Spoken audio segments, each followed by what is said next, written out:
Welcome back. Today we are talking with Ann Travers on the topic of living with the impacts of terrorism.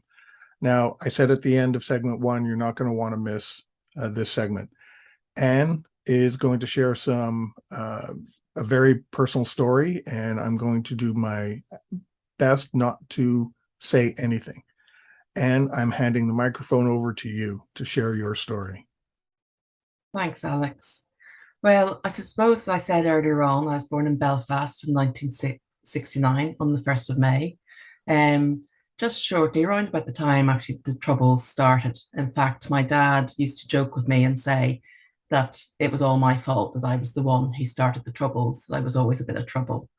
I was born into my mum and dad, Tom and Joan, and I had four big brothers and one big sister.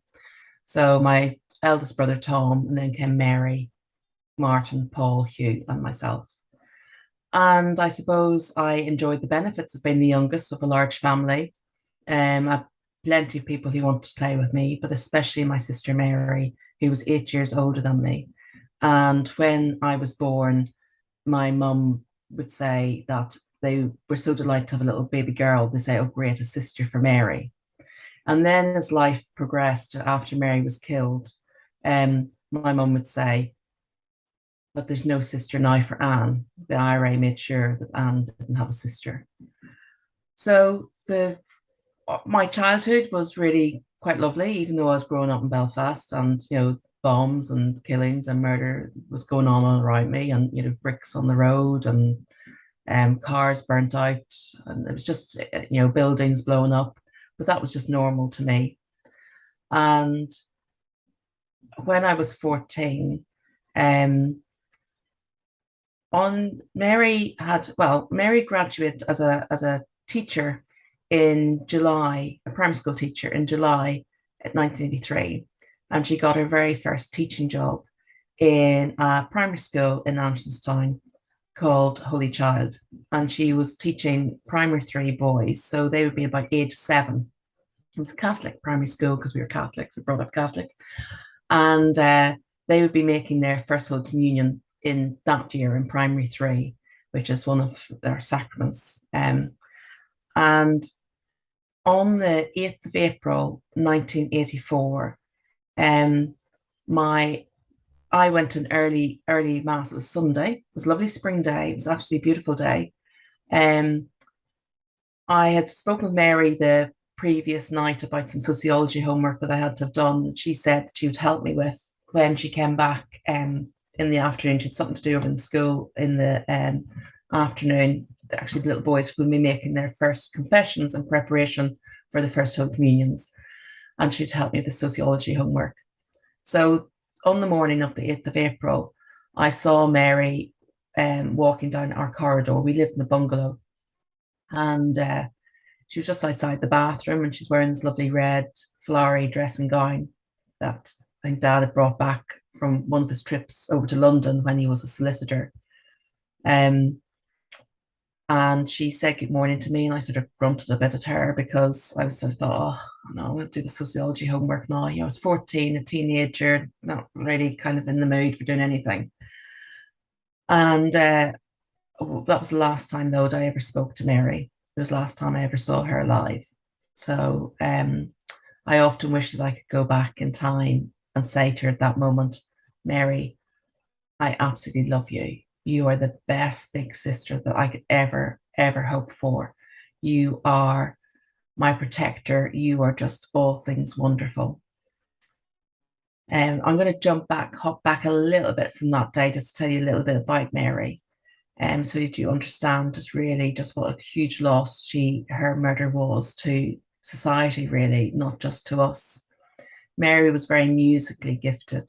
She played the piano. She could play, although she could read music, she could also play it just by ear. But not only did she play the piano, she also played the concert harp. And Mary was, she was quite petite. She was 5'4" and a bit. She'd say that bit is very important. And she weighed about 7 stone, which I think is about 96, 98 pounds, I think. Um, she was really very tiny, but she played this massive concert harp, and uh, her fingers would get all blisters on them because she would have to be practicing and practicing and have to toughen up her fingers, but she would go through that pain just for the music. So this harp is so huge that would sit in our hall. She was loaned it by the Ulster Orchestra, lent it to her, the School of Music lent it to her, and we couldn't afford a harp. And so every time you'd open up the front door, if Mary was home, you'd just have this beautiful music just coming. Our house is filled with music. And my parents, my mum was a housewife, and my dad was a solicitor up until 1980 when he took on a full-time post as a resident magistrate, which is like a district court judge. And there weren't many Catholics on the judiciary, but he was one of the few that went on to it. And anyway, that Sunday, I went out to 11 o'clock mass and came home, and Mary and mum and dad had left for 12 o'clock mass. My mum sang in the choir at 12 o'clock mass. We lived very close to our local chapel. It was only a matter of a few hundred yards away, you know, from our home. We were right next to it practically. And after mass, they mum decided that she wanted to help gather up the missalettes from the choir, and dad and Mary had been waiting on her, and she said, no, just you two go on, well, I'm going to gather these up.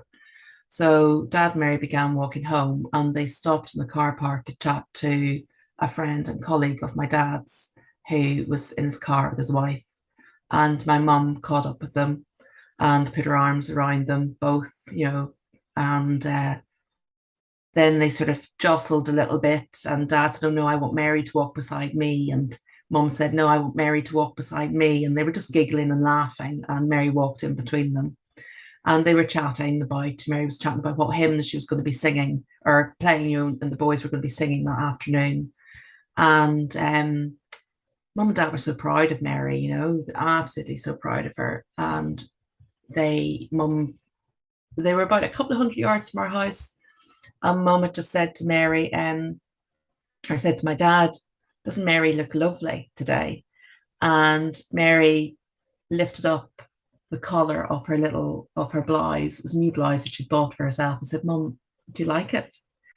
And with that, they heard a gunshot, and they stopped. And the previous year, in January 1983, I think it was 16th of January, a judge had been shot outside of our church. A friend of my dad's, he'd been shot while getting back into his car and giving this elderly lady a lift home. I was actually at that mass and heard the gunshots and thought it was my dad at that time. I went running back when my mum met me and told me it wasn't. It was awful. So dad thought that somebody had been shot, and he, in his head, he said, was going to trip them up, whoever came running past. And of course, when he turned around, what he saw was a man in front of him who he described as having a wild look in his eyes, as though he was high on drink or drugs, and he was waving something underneath the newspaper. And dad said to the man, what do you want? And he replied to him, it's you that we want. At that same time, Mary turned to face my dad and said, Daddy, that man has a gun. My dad thought that she was talking about the gunman that he was looking at, but actually she was talking about another gunman who was on the other side of the road. It was a narrow road, it was an avenue. And as she said that, the gunman that she was talking about shot her once in the back, and she fell into my mum's arms, knocking mum down onto the ground. And the gunman that was with in front of my dad started to shoot my dad, shot him once in the shoulder, set him onto the ground, and then stood over him and put 6 bullets into his body. And at that same time, the gunman that shot Mary walked over to my mum while Mary was dying on my mum's chest and put the gun to my mum's forehead and pulled the trigger once, the bullets jammed, pulled the trigger a second time, the bullets jammed. And with that, the 2 gunmen ran off down an alleyway. And later on, forensics would show when the guns were recovered that actually if the gunman had pulled a third time, my mum would have been killed. I think she was about 57 when Mary was shot. When Mary was killed. So at that same time, my brothers had heard the gunshots, and they were in the kitchen of our house. I was down in my bedroom, and I had music on. I was playing Radio One, which is like a pop channel, 1984. And my brother Paul came running into my bedroom and said, "Anne, quick, go down to outside the tennis courts where mum, dad, and Mary had been shot." And I went, "What?" And he said, "Quick, you don't have time. Go down and help them." So I followed him out of the bedroom. He went into my parents' bedroom where there was a police radio. It was the only bit of security equipment that we had because my dad refused to have a bodyguard or to have carry a gun himself because he said, one, he couldn't be responsible, he couldn't live himself if some man lost his life trying to protect his, and two, he knew he could never fire a gun, he could never take another person's life, so he wouldn't carry a gun. So we were given this radio where I heard Paul say Alpha Lima 168, which was our emergency code, directly to Castlereagh, which is the centre police unit, to come out. And I heard my other brother Martin on the phone to the emergency services, the ambulance and police as well. And I ran out of our house and onto Windsor Avenue, and I looked right, and I could see Mum and Mary and Dad lying on the road, and I ran down to them, and I saw Mary lying on top of my mum, and Mum was looking over at Dad, and she was like completely stunned, and she's going, "My husband." She was just completely confused, and some people lifted Mary off Mum and kind of put her lying on the road, um, at the bottom of where Dad was lying on the gravel, and her head was turned. She just didn't look very comfortable, and she was sort of like gurgling a bit, and my dad was still conscious, and he was trying to undo his collars and cuffs, and my mum knelt down beside him and said, my husband, somebody please help my poor husband." And this man said to me, "They went that way," and pointed down to the alleyway. And I'm looking, I'm thinking, "Oh, what am I meant to do with this? Like, am I supposed to run after and go and get them?" I didn't know what to do. And next thing, an unmarked police car came up, and I said to them, "They went that way," pointed down the alleyway. So they drove around, and there was a lot of confusion. The UDR, which is the Ulster Defence Regiment, which was a local regiment based in Northern Ireland, came up, and there was a UDR lady who the police unmarked police car came back round again. It appeared to just be there again. And she said to me, she tried to get me into the back of this car, and I didn't want to get into the back, but she could obviously see how much in shock I was. And I said, "I don't want to go in there." And she said, "No, no, but get in. It's for your own good. You're better off in there." So I got into the car and immediately tried to get out through the other door, but it was locked.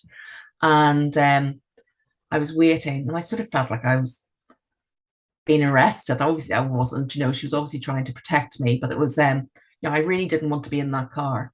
So then that first ambulance arrived, and that distracted her. So I jumped out, and at this stage, um, Mary had been put into the ambulance, and my brother Paul was sitting in there, and there was another lady there who had a cloth and some water, and she was trying to clean Mary up. And I since found out that she was a doctor who was off duty, who happened to be walking, who was there on the scene, who was passing by. And I got into the ambulance and sat down beside Paul and looked at Mary, and she was lying so still. And Paul said to this lady, "But she's going to be all right, isn't she?" And she kind of shook her head.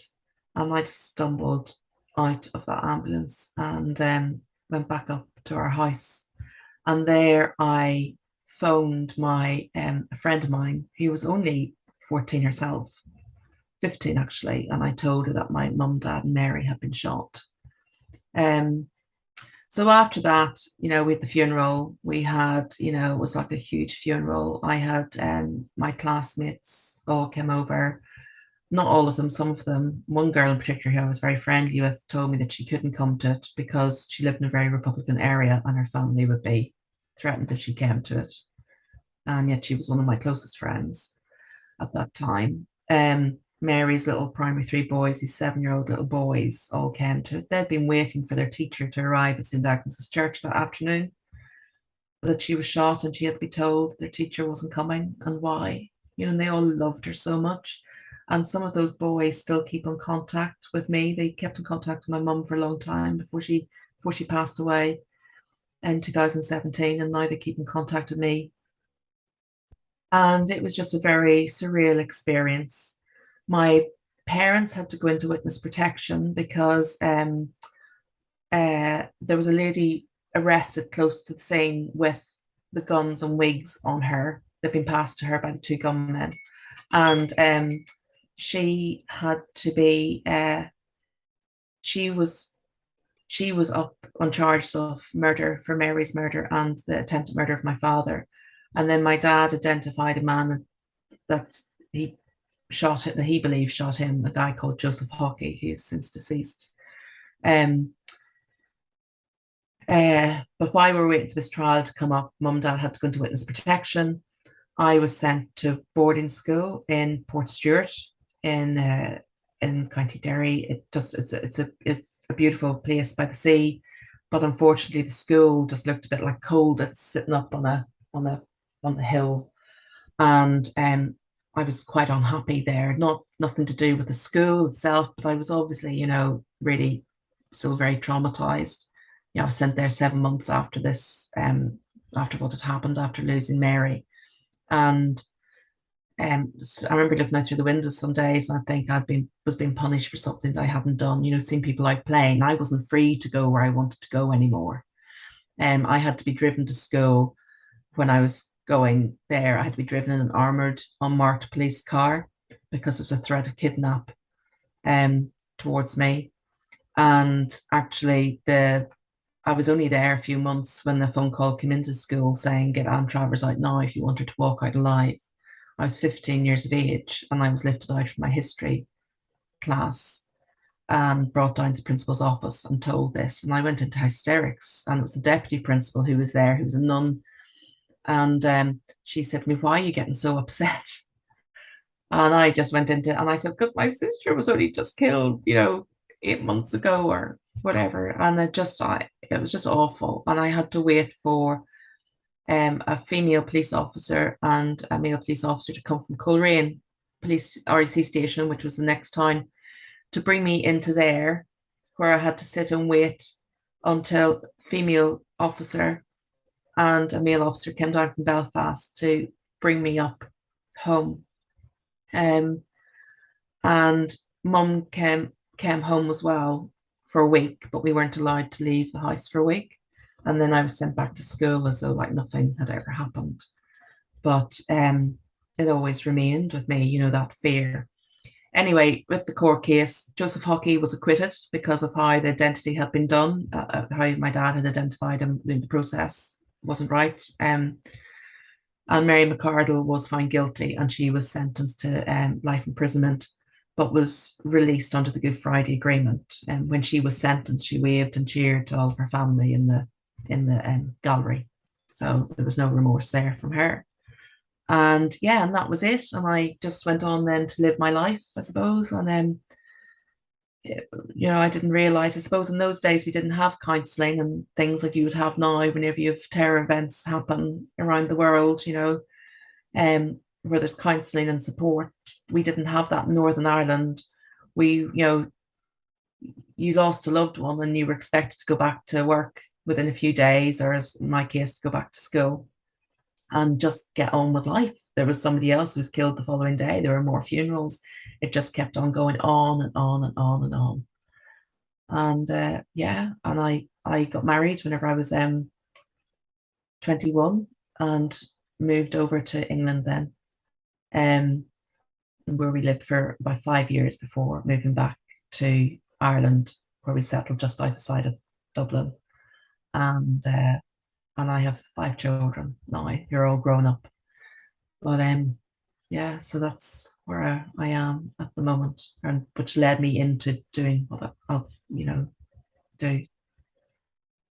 And on that, we've come to the end of our second segment. We're going to talk about what the future held after that. We're talking with Ann Travers today, living with the impacts of terrorism. We'll be right back. If you liked that video, thumbs up. If you didn't like that video, thumbs down. But leave me a message and let me know your thoughts. Of course, don't forget to subscribe. And in the meantime, stay prepared, everybody.